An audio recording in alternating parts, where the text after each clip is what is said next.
4 insegnanti dell'asilo di Mileto sono state arrestate dai carabinieri con l'accusa di aver picchiato ripetutamente un bambino disabile di 5 anni. Si tratta di Adriana Mangone, 50 anni, Elena Magliaro, 38, Maria Teresa Spina, 57, tutte di Mileto, e di Francesca Cimino dei Liguori, 46, di Vibo Valentia. Una quinta maestra, Rosa Maria Riso, di 37 anni, di Vibo Valentia, è indagata nella stessa vicenda. I maltrattamenti sono documentati in alcune videoriprese.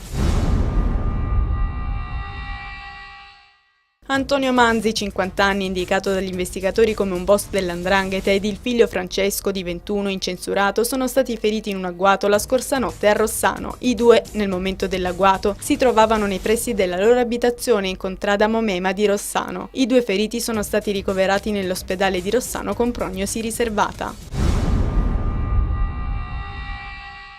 Un barcone con a bordo 43 cittadini extracomunitari è stato intercettato stamattina da 2 motovedette della Guardia di Finanza a circa 4 miglia da Catanzaro Lido. Il motopesca lungo 16 metri e di colore blu con scritte in arabo ai lati è stato scortato nel porto di Le Castella, nel territorio di Isola Caporizzuto.